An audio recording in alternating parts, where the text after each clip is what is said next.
tocó Paula, Diego y yo, quién sabe, Tatiana, no sé quién más le tocó, tal vez Ana María también, no estoy seguro. Andrés, pues. Andrés, sí, Andrés, Cata, no sé si Hasta Cata donde está sé, todavía todavía por estamos ahí. aquí. Cata nos abandonó hace muy poco, entonces Cata, pues no sé si anda por aquí, pero ya no está en Cuantil, en fin.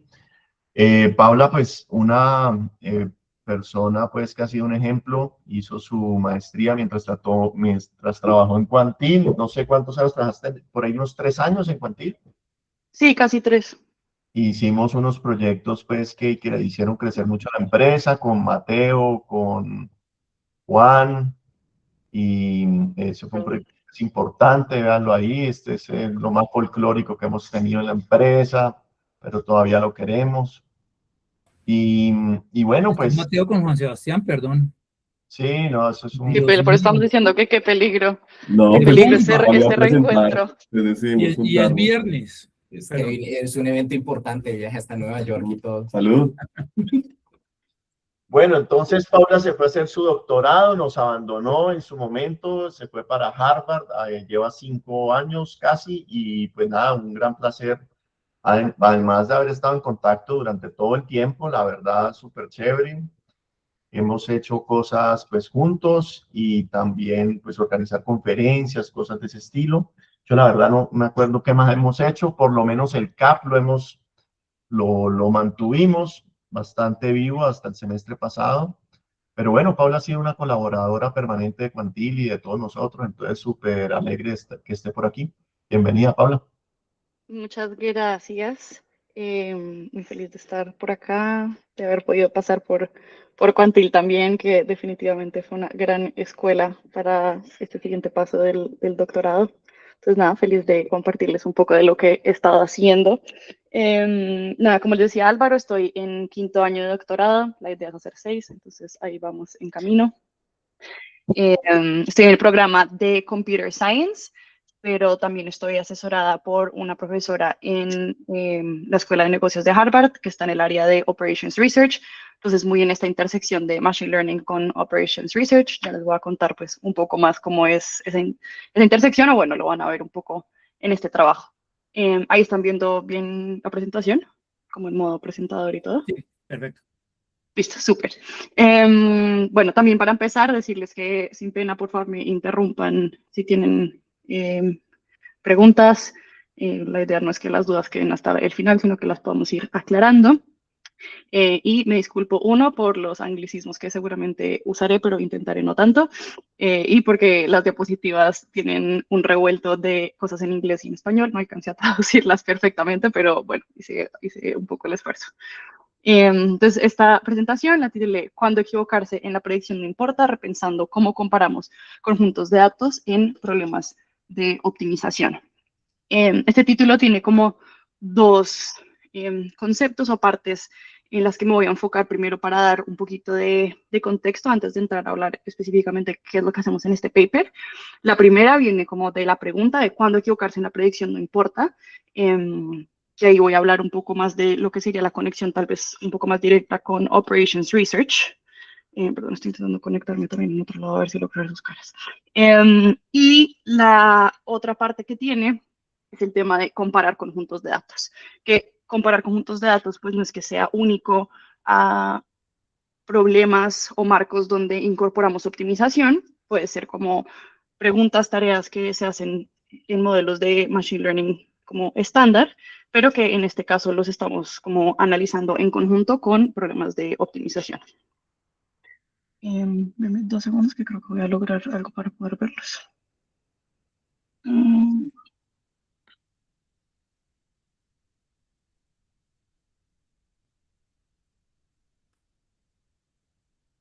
Perdón, hacer esto muy rápido.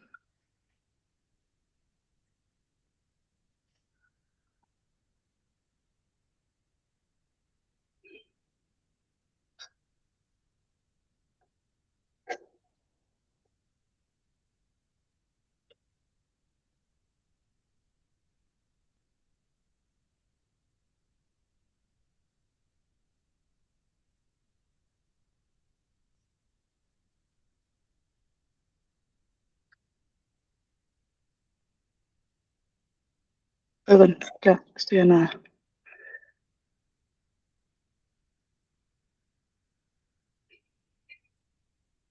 Listo, bien, lo logré. Listo. Entonces, primero les quiero hablar un poco como de en qué es mi investigación en general en el doctorado, un poco en qué mundo de Machine Learning y Operations Research vive, y un poco este diagrama está intentando resumir eso. Entonces, por un lado, he tenido trabajo y me interesa pensar en cómo utilizamos los datos para la toma de decisiones. Y acá en esta pregunta de datos para decisiones se encuentran más preguntas sobre cómo comparamos distintos sets de datos. Por ejemplo, cuando pensamos que hay lugares diferentes de donde estamos obteniendo los datos y hay un desajuste o una diferencia en estas distribuciones, ¿cómo hacemos para de pronto alinear estos datos? ¿Cómo pueden datos sintéticos mejorar el desempeño de nuestros modelos cuando estos modelos los estamos midiendo en manera de sus decisiones? Pero además, también, por otro lado, podemos tomar decisiones sobre los datos que utilizamos. Y esto pues no es solo restrictivo a modelos que evaluamos por su desempeño en decisiones después de una predicción, sino simplemente en general qué decisiones se pueden tomar sobre los datos. Por ejemplo, cómo voy a agregar datos, o si tengo un set de datos muy grande, ¿es lo mejor entrenar sobre todo el set de datos o cómo puedo seleccionar un subconjunto de esos datos que me lleven a un mejor desempeño? Digamos que estos problemas, estas preguntas se pueden ver o en conjunto o por separado. Y durante mi doctorado he tenido trabajo tanto en estos espacios separados, pero el paper que les voy a presentar hoy es uno que, bueno, a mí me gusta mucho y me disfruté mucho en hacer porque precisamente está como en esta intersección. Tiene tanto la pregunta de cómo utilizo datos para la toma de decisiones y qué decisiones puedo tomar sobre los datos. Entonces, primero les voy a hablar un poco de un marco que iría, voy a volver rápido, iría más en esta parte de arriba de datos para la toma de decisiones. Entonces, ¿cómo utilizo datos en procesos de decisión? Y específicamente procesos de decisión, me voy a concentrar en modelos de optimización con restricciones, por ejemplo, de capacidad, como puede ser una asignación de recursos cuando hay recursos limitados. Entonces, ¿cómo puedo utilizar datos para resolver ese tipo de problemas? El enfoque que tomamos en este tipo de problemas se llama predecir y luego optimizar, que de pronto va a aparecer alguna sigla más adelante, que lo voy a poner como PTO, que es Predict, then Optimize. Entonces, ¿qué pasa en este enfoque? Lo primero que queremos hacer es entrenar un modelo predictivo porque hay algún valor que desconocemos. Por ejemplo, si queremos hacer un problema, simplemente un knapsack, escoger ciertos elementos que tengan el mayor valor cuando los puedo sumar, pero de pronto ese valor de cada elemento lo desconozco y tengo algunas características para cada uno de estos elementos. Entonces, ¿qué hacemos cuando digamos, desconocemos este valor? Pues lo estándar sería crear un modelo de Machine Learning que pueda predecir los valores para cada uno de estos elementos y después utilizamos esas predicciones para poder resolver el problema de knapsack. Entonces, se entrena un modelo predictivo estándar donde tengo un set de datos que simplemente están marcados como tengo características de los ítems W, tengo su valor Y, lo conozco para ciertos datos de entrenamiento. El paso para entrenar sería, le paso mis características, mis variables W a mi modelo de predicción, luego eso me bota unas predicciones Y gorrito, y la forma en la que mido qué tan buenas son estas predicciones son, por ejemplo, con el error cuadrático medio. Entonces simplemente comparo Y gorrito con el Y verdadero y quiero minimizar ese error. Hacemos backpropagation y encontramos un modelo parametrizado que minimice este error. Creo que súper estándar, ¿no? Como machine learning súper básico. ¿Qué pasa entonces con predecir y luego optimizar? Ya cuando tenemos unas predicciones sobre, en este ejemplo, los valores de ciertos ítems, queremos resolver un modelo de optimización. Entonces, estas predicciones luego entran dentro de un modelo de optimización. Estoy hablando en este ejemplo de knapsack, entonces sería maximizar. Quiero maximizar el valor del conjunto de ítems que voy a seleccionar bajo una restricción de, por ejemplo, pues cuántos ítems se seleccionan. Digamos que cada uno tiene un costo de ser adquirido, que no puedo sobrepasar. Y eso me va a botar unas decisiones. Ahora, lo importante notar acá es que estas decisiones se están tomando con respecto a el Y-gorrito, que esas serían lo que estoy llamando acá X estrella de Y-gorro. Ahora, lo que nos importa realmente es si estas decisiones son buenas o no comparadas con las decisiones que habría tomado si tuviera acceso a su valor real. Entonces, ¿cómo las comparamos? Las comparamos con el arrepentimiento de decisión, que simplemente es la diferencia, y acá estoy pensando que tenemos una función objetivo lineal, donde simplemente tomo el valor real de las decisiones, y, acá no tengo como poder usar como el cursor para mostrarles pero exactamente dónde estoy apuntando, pero bueno, estoy mirando la parte de abajo, entonces tengo Y transpuesto X estrella Y gorro, entonces eso es el valor del knapsack que escogí si tomé decisiones con respecto a Y gorro, y eso le resto cuál habría sido el valor de todo el knapsack si hubiera tomado la decisión con el Y verdadero, es decir, X estrella de Y. Entonces lo que estamos viendo acá es que en este marco de predecir y luego optimizar, lo que realmente nos importa es el arrepentimiento de decisión y, por ejemplo, no el error cuadrático medio. Si quisiéramos poder entrenar un modelo que, en vez de minimizar el error cuadrático medio, minimice el arrepentimiento de decisión, sería como algo así. Quisiéramos poder incorporar ese modelo de optimización dentro de nuestro framework de aprendizaje, de entrenamiento del modelo, y en vez de minimizar una función de pérdida como el error cuadrático medio, poder minimizar el arrepentimiento de decisión. Ahora, a este tipo de marco de aprendizaje se le llama, en español yo creo que sería aprendizaje orientado a decisiones. Les puse un poco acá a la derecha distintos nombres que se le ha dado a este marco. A mí el que más me gusta y el que yo más uso es Decision Focused Learning. Entonces, hacia adelante, cuando use las siglas DFL, me estoy refiriendo a esto.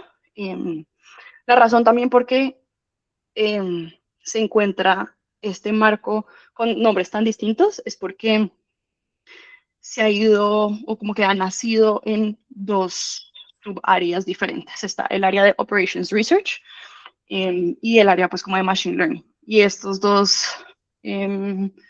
mundos de investigación por lo general utilizan lugares, conferencias, revistas diferentes de publicación.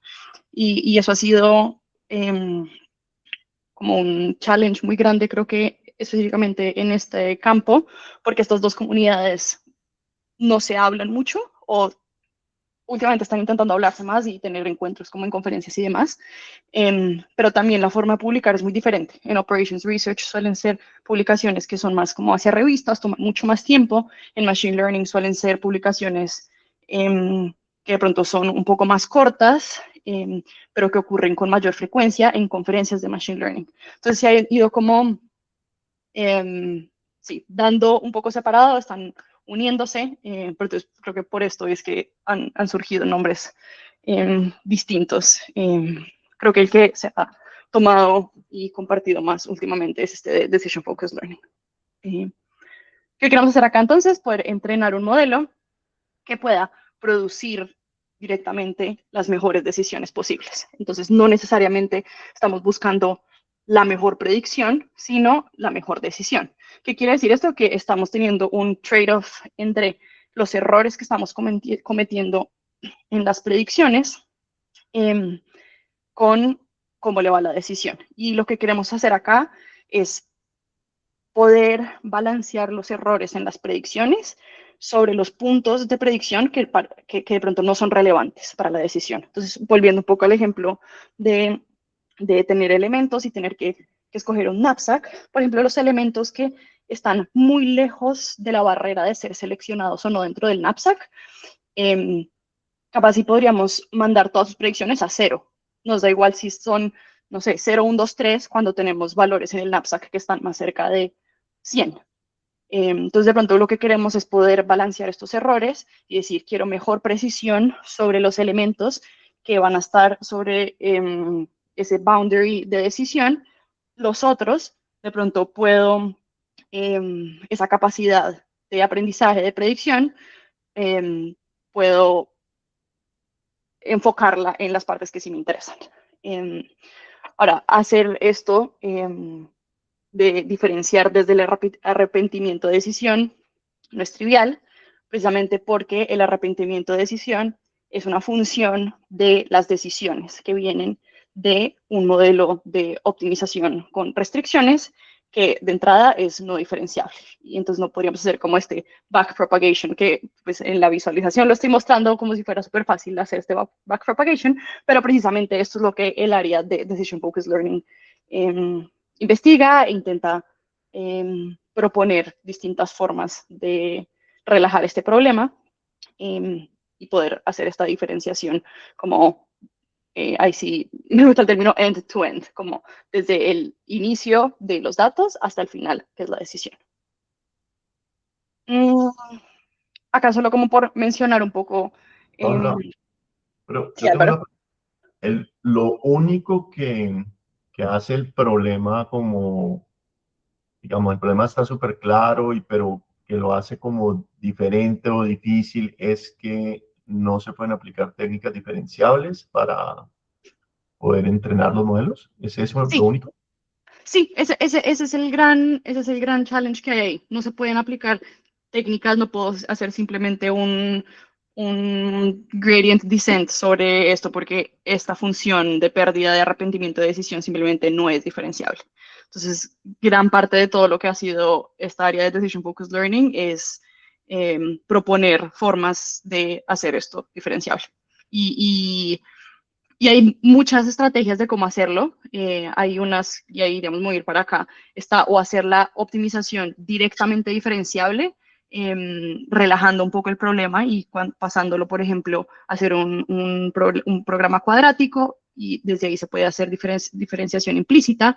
Otras estrategias es proponer funciones de pérdida que no son exactamente el arrepentimiento de decisión, pero son muy cercanas al arrepentimiento de decisión. Entonces, muchos de estos papers vienen mostrando como cotas sobre el error de estos modelos cuando en vez de usar arrepentimiento de decisión se utilizan otros surrogate loss functions que se proponen. Bien.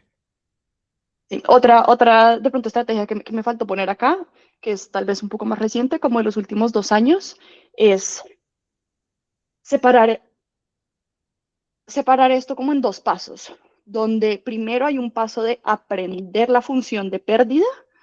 Entonces hay como 2 momentos de aprendizaje. Aprendo la función de pérdida y después que ya aprendo esa función de pérdida, que sea diferenciable, la utilizo en este marco que les estoy mostrando acá. Entonces es parecido a este de proponer un surrogate loss function, pero en vez de proponerlo de manera cerrada, se propone es como algo que se aprende con datos.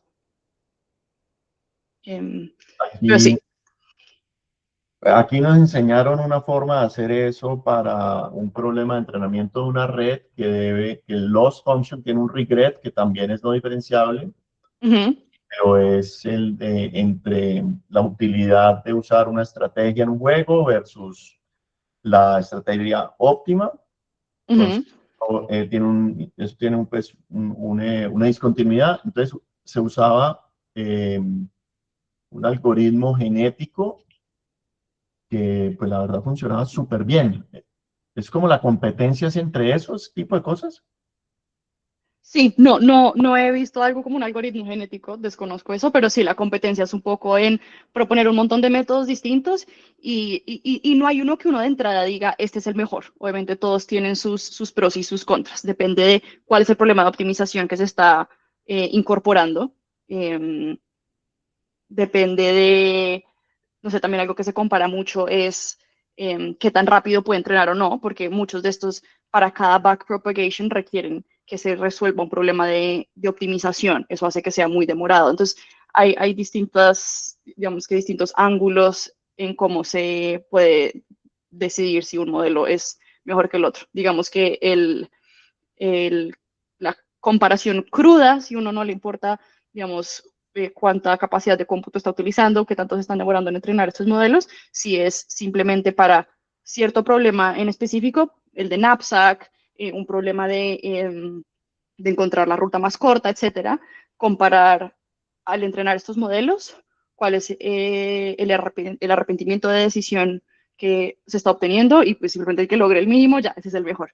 Pero no se encuentra que haya uno que consistentemente a través de distintos benchmarks de problemas clásicos de predicción y luego optimización logre como que ganarle a todos.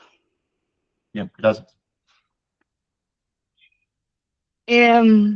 Listo. Entonces, ya de pronto que quedó, no sé si hay más preguntas tal vez de este lado de predecir, luego optimizar y de aprendizaje basado en decisiones. Orientado a decisiones, porque decidí llamarlo en español, pero si tienen propuestas para el nombre en español también, bienvenidas.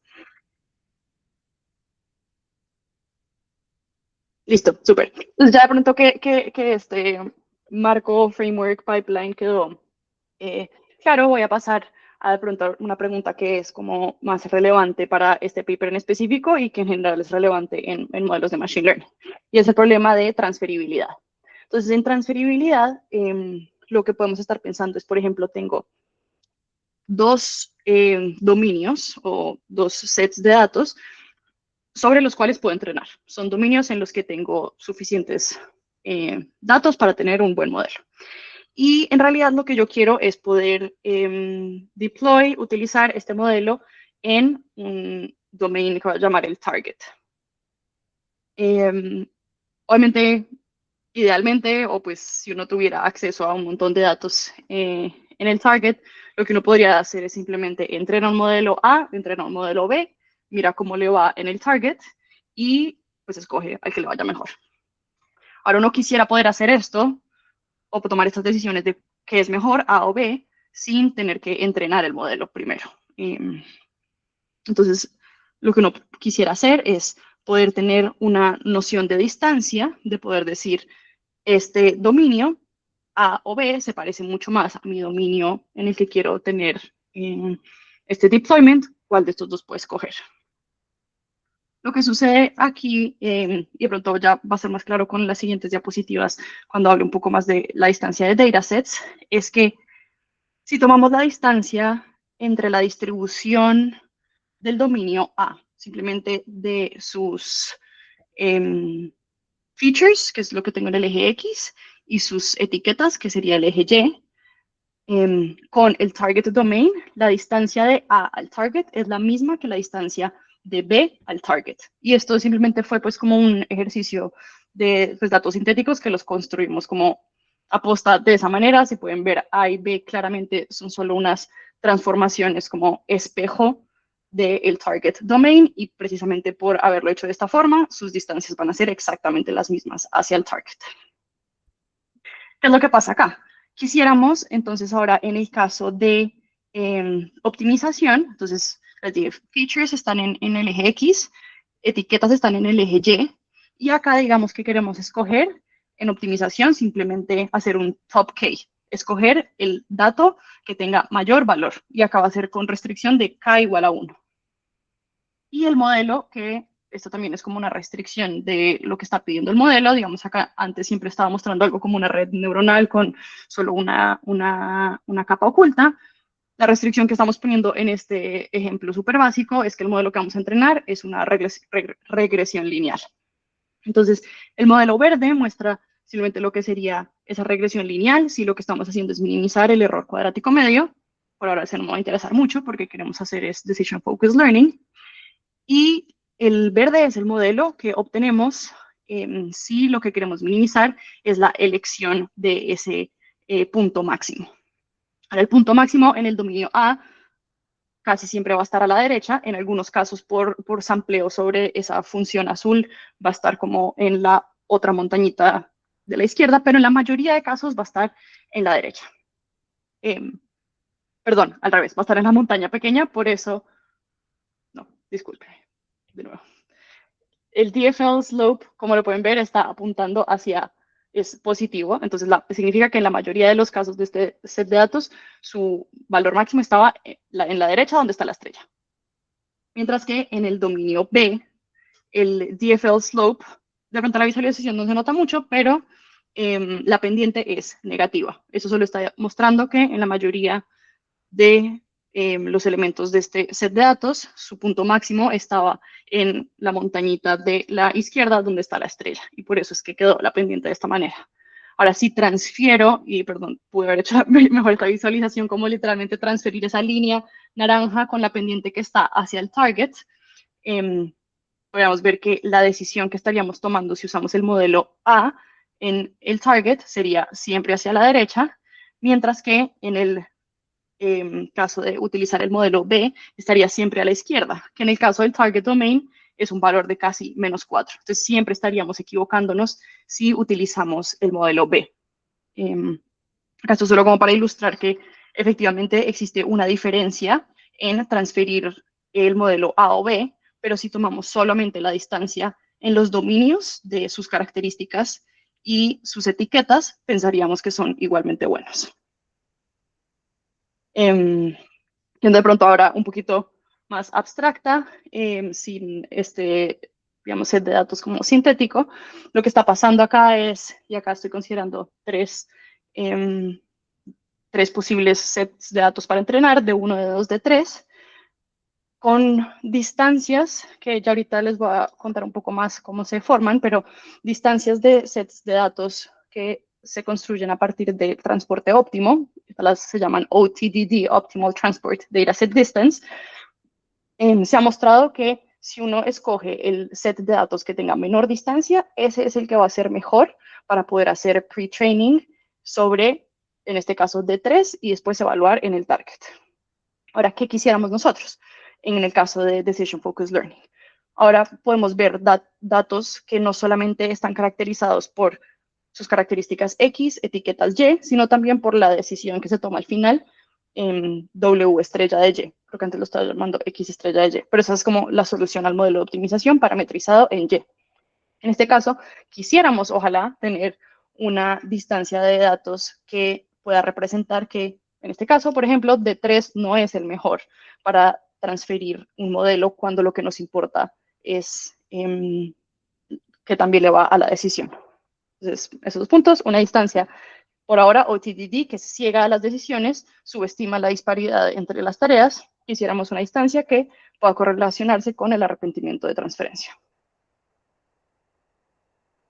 No sé qué tanto nos dé el tiempo, pero voy a intentar hacer como un paso muy rápido de por qué se utiliza transporte óptimo. Acá mencioné muy rápidamente que se utilizaba ya transporte óptimo para poder comparar sets de datos y se ha mostrado que esto es una métrica informativa sobre transferibilidad. Porque en general usar transporte óptimo al momento de trabajar y tomar decisiones sobre los datos, hay tres operaciones fundamentales entre conjuntos de datos en Machine Learning. Una es comparar sets de datos, que vamos a pensar esto como distancias entre dos conjuntos de datos. A veces queremos también emparejar distintos puntos en datos. Por ejemplo, a veces no sabemos las etiquetas de un set de datos que están etiquetados en, no sé, animales versus un set de datos que está etiquetado solo en números. ¿Cómo pueden estos sets de datos ser útiles el uno para el otro? Entonces quisiéramos poder emparejar sus puntos. Y también a veces quisiéramos poder transformar. Podemos transformar sí, datos datasets que son diferentes, pero podemos, si hay un shift en sus distribuciones, quisiéramos de pronto poder transformar a la distribución original y poder usar modelos que ya se hubieran utilizado en la distribución original.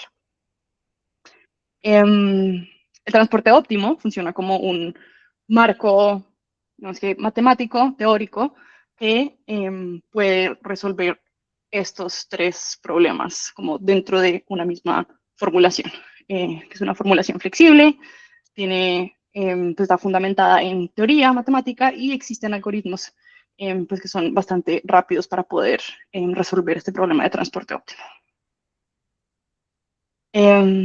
Acá solo mostrar rápidamente que usar transporte óptimo en inteligencia artificial se ha vuelto pues bastante una tendencia muy grande. Ahí pueden ver un poco cómo la cantidad de papers que se han publicado en un montón de conferencias de Machine Learning a través de los años que utilizan transporte óptimo, unos papers con situaciones muy altas. El problema de transporte óptimo en sí no es nuevo, lleva bastantes décadas, pero el uso y la tendencia en inteligencia artificial, pues sí se podría decir que es como de los últimos 10 años apenas, y sigue creciendo y sigue siendo útil, sobre todo por la capacidad de poder resolver un poco estas preguntas que les mencionaba anteriormente sobre decisiones que podemos tomar sobre los datos. Estaba mirando el tiempo. Va a ser entonces muy rápido un poco de un pasado sobre qué es este problema de transporte óptimo. Y estos slides que estoy usando acá en este momento son de David Álvarez Melis, que es uno de los colaboradores de este trabajo. Entonces, el problema de transporte óptimo inicia, o pues, en sus inicios, pensando en, por ejemplo, este modelo bastante sencillo, donde tengo unas minas al lado izquierdo que tienen cierta oferta y luego ciertas fábricas que tienen una demanda de este carbón. Y queremos poder escoger qué minas van hacia qué fábricas, o pues lo que produce cuáles minas van hacia qué fábricas, de manera que se pueda minimizar la distancia que se recorre en todo el sistema. Entonces, por ejemplo, una forma sería encontrar la distancia de cada mina a cada fábrica y poder resolver este problema minimizándolo.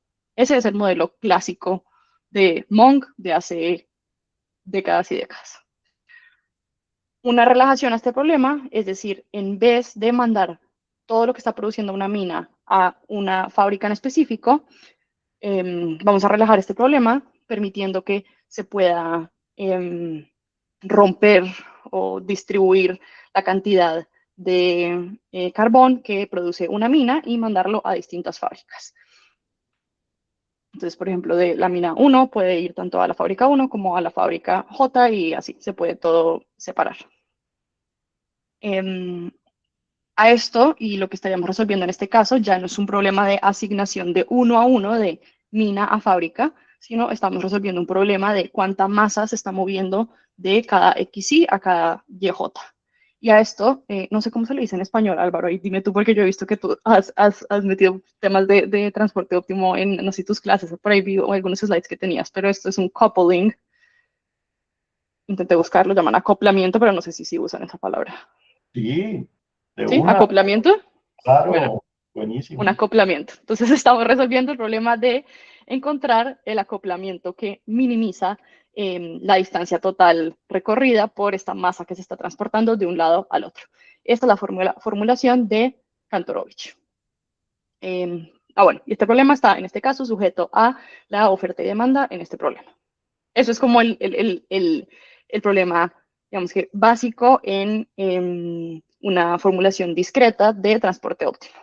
Ahora, ¿cómo pensamos esto de este problema, ejemplo, de minas a medidas? Por ejemplo, podemos pensar en un caso discreto, tenemos distintos puntos que queremos asociar, una distribución discreta, entonces tenemos ciertos puntos como un histograma, queremos asociarlos con alguna otra distribución. Tenemos una medida de transporte de cada uno de estos puntos sobre una distribución discreta a la otra. Hay un costo, queremos encontrar ese acoplamiento que simplemente sería una matriz de cuánta masa se está enviando de un punto al otro. Y el problema es entonces minimizar el costo total de ese acoplamiento dado un costo base de transportar cierto punto al otro punto. En este caso es la función C. Hay una forma, digamos que muy directa, de poder extender este mismo problema a casos continuos. No voy a entrar ahí mucho en detalle, pero solo que sepan que este mismo problema de transporte se puede pensar en casos continuos, donde en este caso tenemos la distribución completa. El acoplamiento en este caso sería sobre la distribución conjunta, o sea, el producto de la distribución de cada una de estas, entonces distribución X y distribución sobre Y, estamos mirándolo ahora sobre una distribución sobre el producto XY. Y podemos resolver este mismo problema.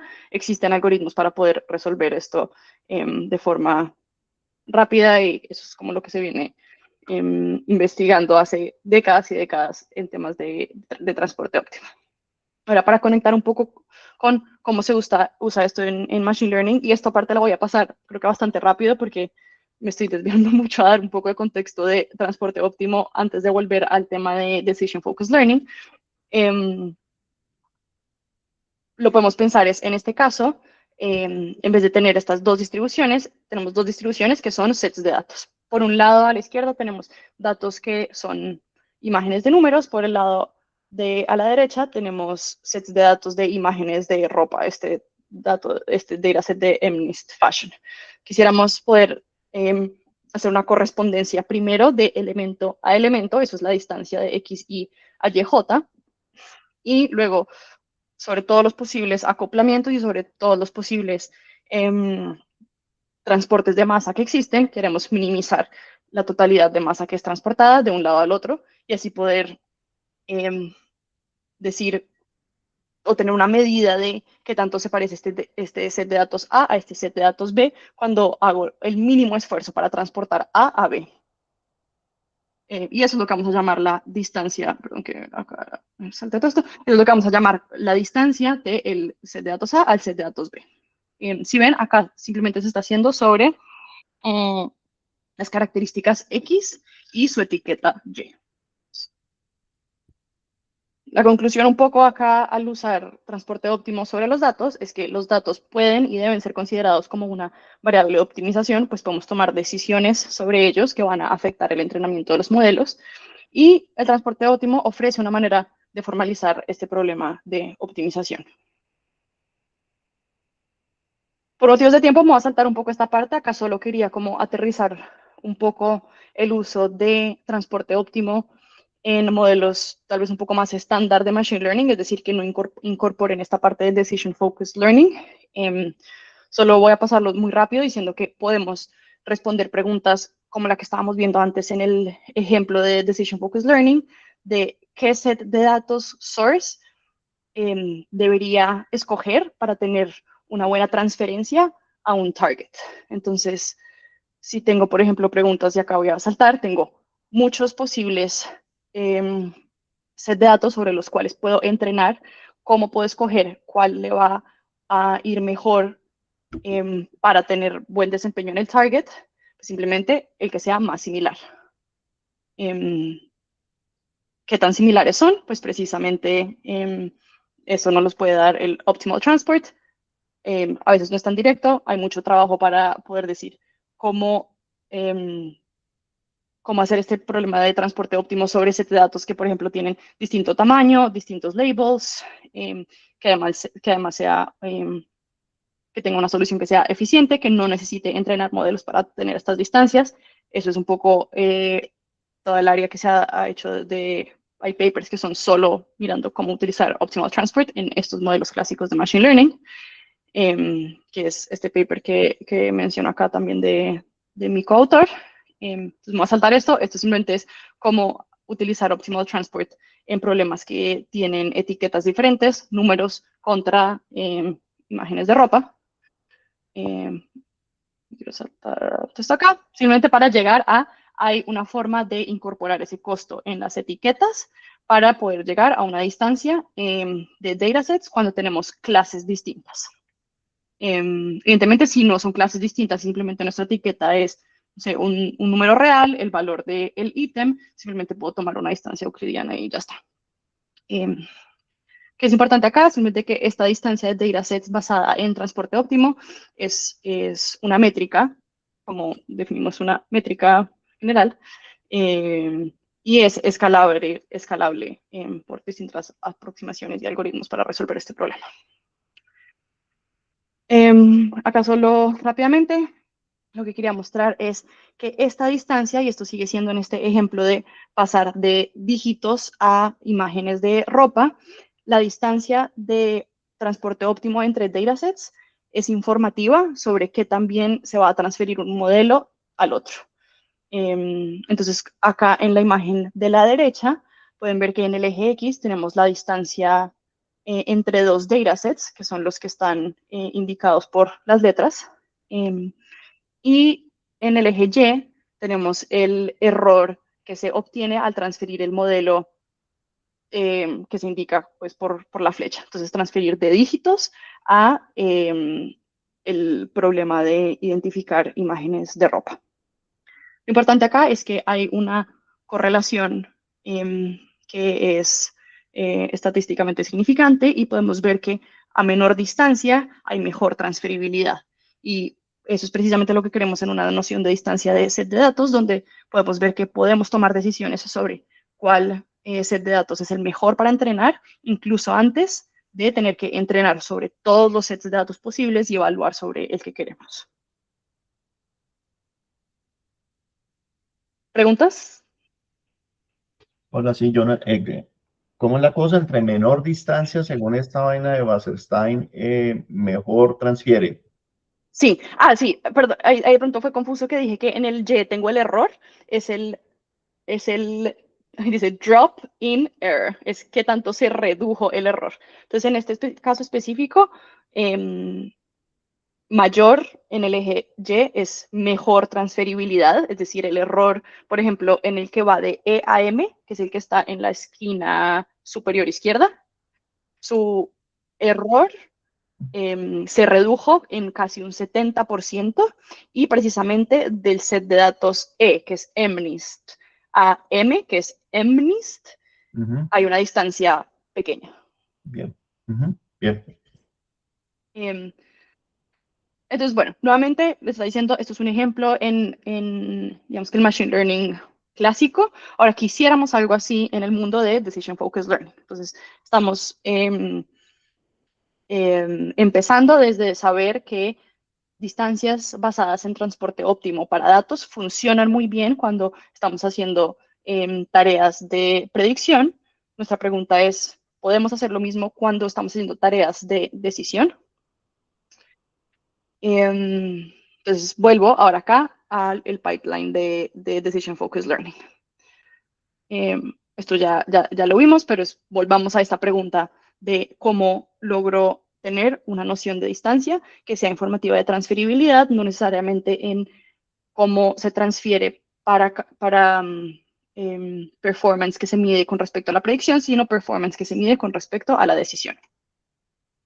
Ahora, la notación que voy a estar usando, y creo que ya la habíamos visto tal vez en las imágenes anteriores, va a usar X para las características en cada instancia de optimización. Entonces, esta es una diferencia importante, y es que en Decision Focused Learning, los sets de datos están compuestos por instancias de optimización. Es decir, en el caso de Knapsack, tengo un set de datos que tiene varios problemas de Knapsack adentro, no es solo uno solo. Entonces, quiero aprender sobre varios de ellos. Y cada uno de esos instancias de optimización que están subindexadas por I tienen unas características. En ese caso sería incluso un vector X, Y, J, dependiendo de cuántas variables J se tengan. Hay un costo para cada uno de los ítems dentro de cada una de esas instancias. Entonces también habría un Y sub K. Para cada ítem tengo el costo, que es lo que quiero predecir. Voy a usar W estrella como función de un costo, que simplemente va a ser cuál es la decisión óptima dado el costo que se le ponga. Simplemente ese es el solver que habíamos estado viendo en la otra figura, como el cuadrado naranja. Y voy a usar Q como el valor objetivo de ese modelo de optimización. Entonces, rápido, si volvemos acá, la primera línea del modelo de optimización, donde dice minimizar, y tengo el paréntesis y X, eso es Q. Esa es la función objetivo del problema. Entonces, eso lo voy a llamar acá Q.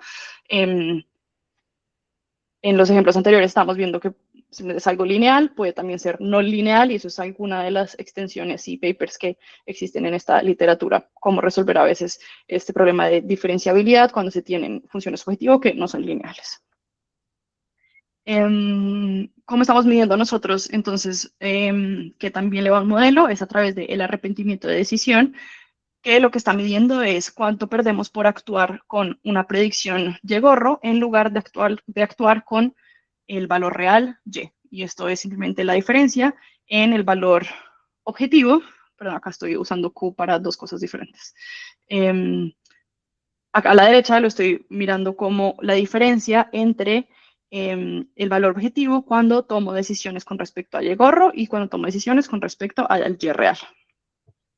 Sobre este arrepentimiento de decisión, lo estamos definiendo con un valor absoluto, vemos que es mayor o igual a 0, y tenemos igualdad si y solo si el Y-gorro induce una decisión óptima con respecto a Y. Claramente, W estrella Y-gorro es óptimo con respecto a Y-gorro porque es la solución al problema de optimización, pero puede que no sea óptimo con respecto a Y. Por el lado de transferibilidad, y esto pues lo Qué pena, Paula. Sí. Yo te iba a preguntar eso.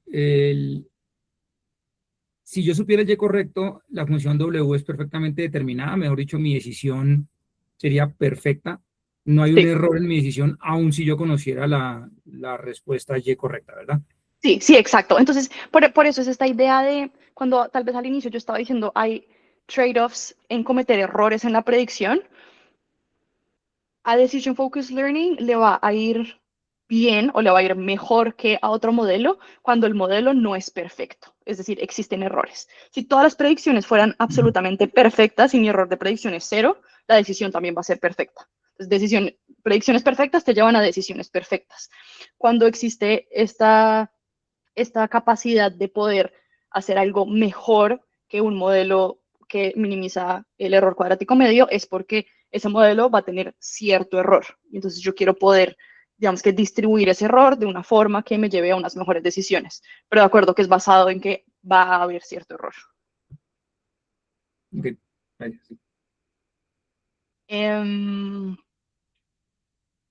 Listo. Y la parte como de transferibilidad la vemos es porque cuando comparamos dos conjuntos de datos de O de prima, estos pueden diferir en su distribución, tanto su distribución de solo las características, la distribución condicional de la etiqueta condicionada a la característica o el mismo problema de optimización que se está viendo. Podríamos estar mirando el mismo set de datos, pero resolviendo distintos problemas de optimización.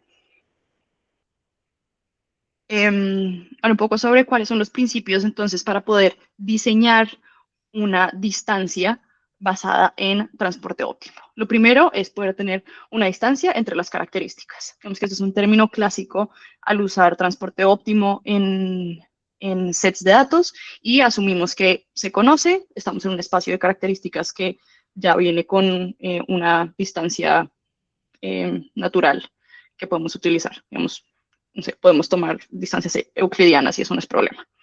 En el caso de las etiquetas, si estamos en un espacio también euclidiano o que tiene una distancia evidente, la podemos usar. Se puede volver más complicado cuando estamos en situaciones que tienen clases, categorías, como la que estamos viendo de dígitos versus imágenes de ropa, pero ya existe trabajo de cómo se puede definir una distancia entre clases diferentes, que es precisamente lo que hace este paper de OTDD, que usa una forma de distribución condicional para definir esta distancia en las etiquetas. Entonces, podemos por ahora nosotros asumir que tenemos una forma de comparar características y comparar etiquetas.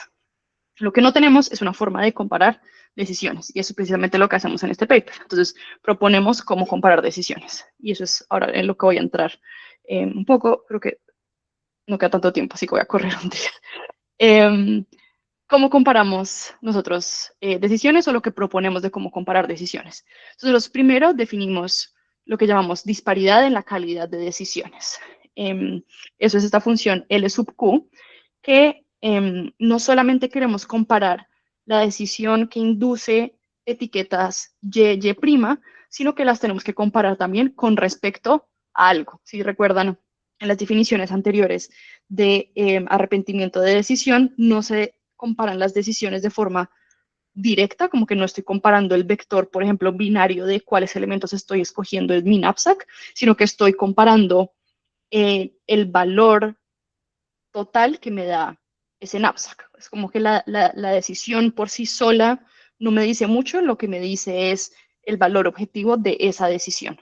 Entonces, por eso introducimos también esos Y estrella, que son sobre qué estoy comparando estas decisiones. Entonces, primero definimos disparidad en la calidad de decisiones, que simplemente es la diferencia entre tomar decisiones con respecto a y compararlas con una utilidad o costo Y estrella, y eso tomar la diferencia con tomar decisiones Y' y compararlo con, podemos fijar creo que me faltó el Y estrella prima, pero iría también un Y estrella prima. Ahora, lo que nosotros hacemos, y esto simplemente es como un truco bastante sencillo, porque queríamos que esto fuera una métrica, y es para poder mantener simetría, porque queremos que esto sea una distancia propia, es fijar ese contra que estamos comparando. Entonces, en la segunda línea, pueden ver que estamos usando esta disparidad en la calidad de decisiones, pero comparando decisiones con respecto a la misma base o el mismo costo, que sería ese Y estrella. Entonces, simplemente voy a comparar cuál es la función objetivo de dos decisiones cuando las comparo contra un costo que fijé, que va a ser, en este caso, Y estrella. Ahora, el costo en la formulación del transporte óptimo que usamos nosotros y que proponemos es una combinación convexa entre la distancia de características, etiquetas y la disparidad en la calidad de decisiones, que es el que llamamos acá CPTO, nuevamente PTO por Predict Then Optimize. Simplemente tenemos pesos alfa X, alfa Y, alfa W, que sumen 1. La distancia en características está dada, la distancia en etiquetas está dada.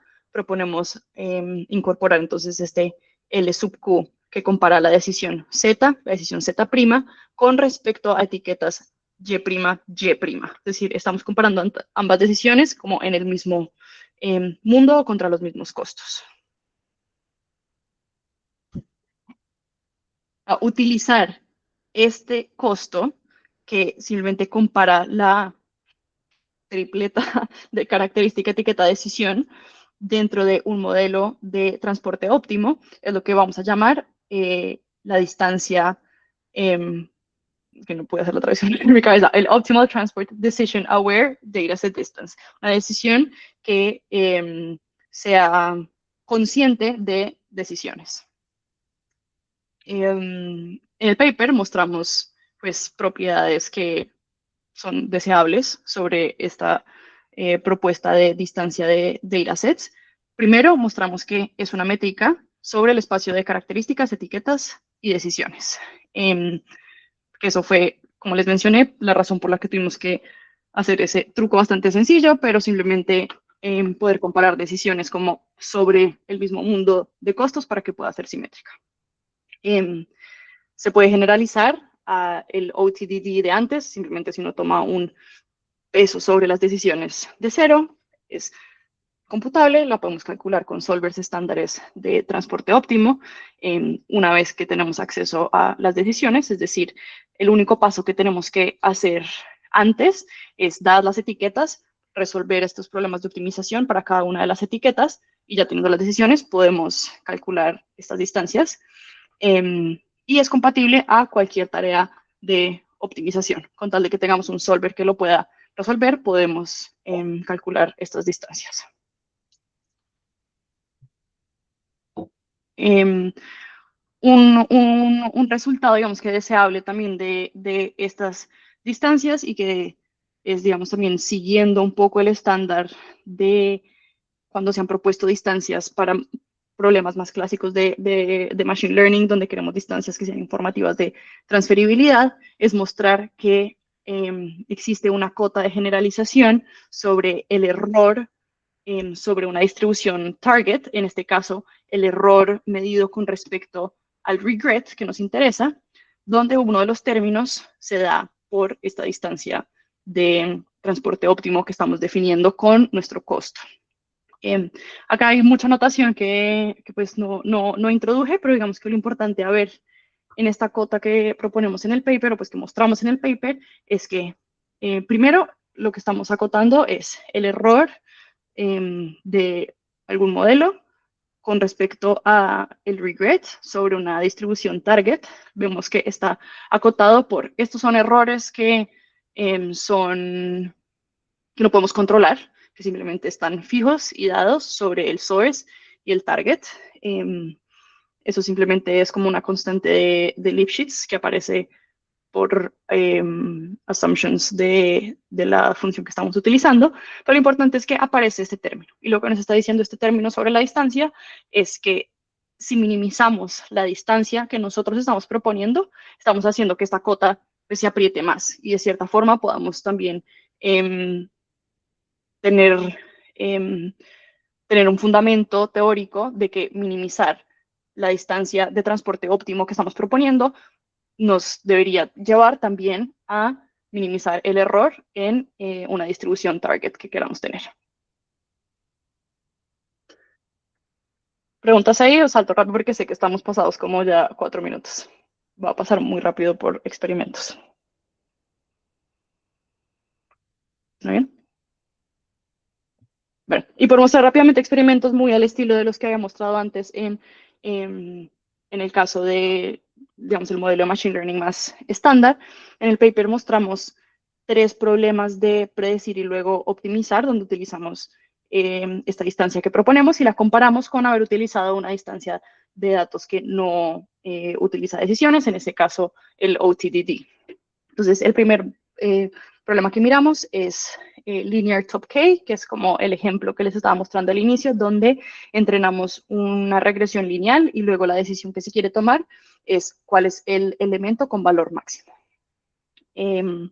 Miramos otro problema, Warcraft Shortest Path, que es, dado unos mapas, queremos predecir el costo de cada píxel, o pues de pasar de un píxel al otro, y encontrar el camino más corto de una esquina del mapa a la otra esquina del mapa.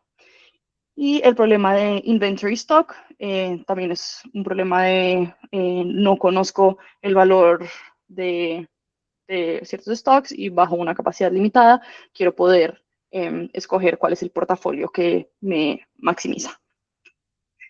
Lo que estamos viendo entonces en el cuadro de la izquierda en cada uno de estos problemas es la distancia si solamente utilizo características y etiquetas, no incorporo decisiones, y en el eje Y estoy viendo el error de transferencia. Entonces, en este caso, menor error es mejor. Que podemos ver siempre es que en el recuadro de la derecha, que es cuando estoy incorporando decisiones, es decir, tomando la decisión OTD3, se mejora esta correspondencia comparado con no haber incluido decisiones. Si estamos reorganizando, en este caso, solo el eje X, no el eje Y se mantiene igual, pero logramos reorganizar los puntos de cierta forma que ahora tenemos una distancia que puede ser como más predictiva de que también le va a ir a un modelo source sobre un mismo target. Bueno, y esto en todos los casos se fija el target y cada uno de estos puntos simplemente representa un source diferente. En el paper presentamos también análisis sobre, si recuerdan, la función de costos que estamos proponiendo, simplemente es una combinación convexa sobre la distancia entre características, etiquetas y decisiones. Entonces, lo que estamos mirando acá es cómo cambia esa correlación, es decir, la misma correlación que estamos mostrando en estas gráficas de acá, cómo cambia esa correlación a medida que cambio los pesos en esa combinación convexa. Entonces, acá tenemos pesos sobre características en la parte de arriba, sobre etiquetas en la parte izquierda de abajo y sobre decisiones en la parte derecha de abajo, que varían de 0 a 1. Entonces, en cada uno de estos modelos podemos ver que hay combinaciones diferentes. Hay unos casos en que es más o menos importante ponerle más peso a las decisiones que en otros. En estos ejemplos de justo antes, estaba mostrando la combinación donde este valor era máximo. Entonces, por ejemplo, para el caso del camino más corto, sería como este punto de acá, donde las decisiones simplemente tienen un peso de 0.2, pero evidentemente es mucho mejor que no ponerle nada de peso, que habría sido en este punto de acá. Otro tipo de análisis que se puede hacer utilizando estas distancias es no necesariamente solo fijando el mismo tipo de problema y mirando distintos sets de datos sobre los cuales puedo preentrenar, sino también analizando problemas en los que tengo un problema de optimización un poco diferente. Entonces, en esta imagen de acá estamos viendo, por ejemplo, 2 problemas sobre el mismo problema del camino más corto sobre mapas. un problema es minimizar el costo de ese camino y el otro es minimizar el costo más la distancia del camino, que eso pues, puede ser distinto, ¿no? Porque los píxeles pueden tener distintos costos.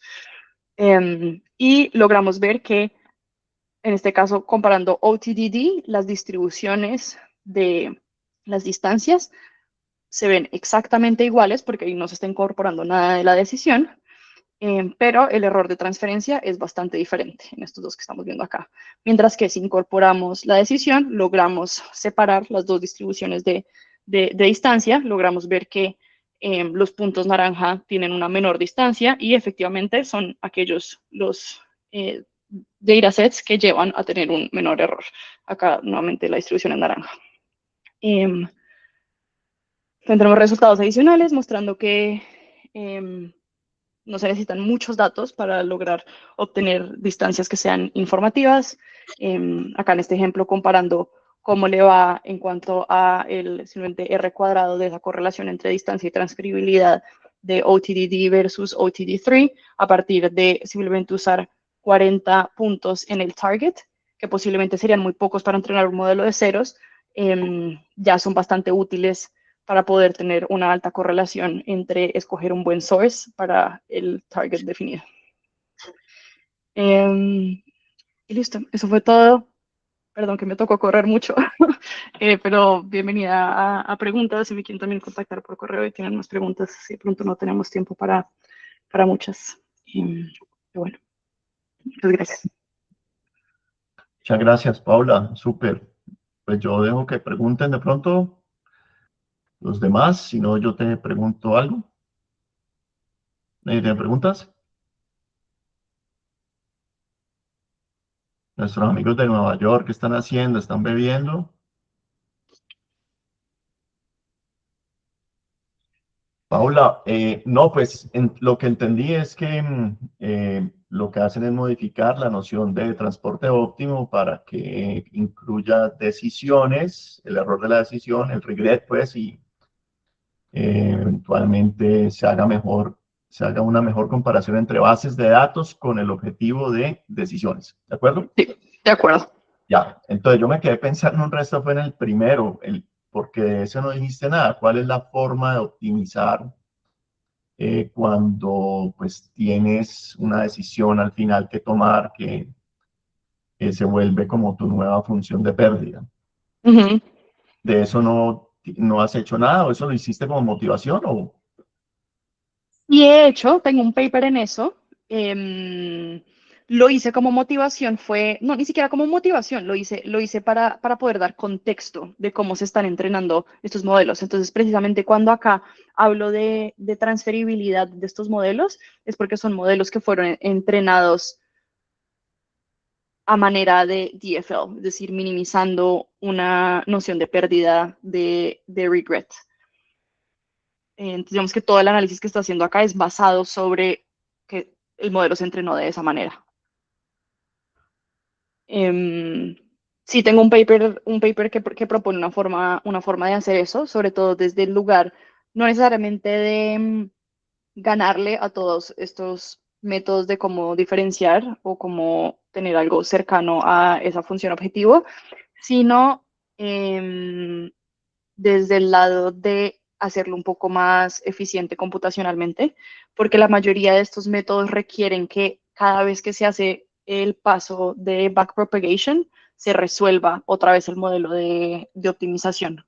Y eso hace que sea muy demorado. Entonces, de hecho, es el paper más reciente que tengo, que es poder usar los duales del problema de optimización para poder usar una forma de función de pérdida, que con los duales ya entiende un poco qué tan buenos son las predicciones de esa iteración para tomar decisiones, sin necesidad de resolver el problema de optimización en cada iteración. Se los puedo compartir también. Pero hay mucho trabajo de eso, lo que te digo, no es como que haya un método estándar que sea efectivamente el que siempre va a ganar. Creo que al final la decisión cuando uno quiere hacer alguno de estos modelos es empezar con tal vez los más sencillos, los más rápidos, si uno ve que no le está ganando mucho al modelo que simplemente minimiza para tener las mejores predicciones, intentar con uno más complejo. Ahí todavía como que no hay claridad en cuál es la mejor forma de hacerlo. O sea, y es decir, esto como que uno, más o menos cualquier cosa que uno haga con el propósito de mejorar una predicción, que por ejemplo, regularizar, pues busca por una razón pues relacionada con la complejidad, como mejorar la generación de los modelos. Uno podría hacer un regularized aware decision, porque uno podría todo volverlo. No, total, y digamos, y eso se ha hecho un poquito en el sentido de este paper que mencionaba yo por acá, fueron como, muy para arriba, está al lado como azul, los que proponen hacer una relajación del problema que sea cuadrática para poder hacer diferenciación. Al final, la función de pérdida que usan en realidad es el mean square error más un peso sobre la función como de Decision Focused Learning. Entonces funciona un poco como un regularizador. En el paper mío también lo hacemos un poco así. Al final es una combinación de no hacer solo Decision Focused, sino también tener una buena predicción para que el entrenamiento sea más estable. Entonces, de cierta forma, se puede entender también como un regularizador. Es penalizar por el regret, ¿o no? Exacto. Buenísimo, ¿no? Muy chévere. Exacto. Sí, siento que acá había como que muchos componentes interesantes, creo que por eso decía incluso que en mi investigación tengo cosas desde solo el lado de cómo hacer modelos que sean mejores en decisión, que puede ser precisamente estos papers que van solo a cómo puedo diferenciar y cómo hago para, de cierta forma, penalizarlos también los modelos por el regret, pero también está este otro componente que a mí me parece muy interesante de qué puedo hacer incluso no desde el entrenamiento, sino desde antes, qué decisiones puedo tomar sobre datos. Y este trabajo a mí me gustaba porque es como el único por ahora que tengo y ojalá vengan más, pero que mira ambas cosas al tiempo. Muy interesante. Muchas gracias, Paula. Me alegra mucho. No, ustedes, Muchas gracias. muchísimas gracias. Paula, bueno, que estés muy bien. Estamos hablando. Mil gracias. Listo, claro que sí. Gracias y Gracias, estén bien. gracias a todos por la atención y perdón que me pasé.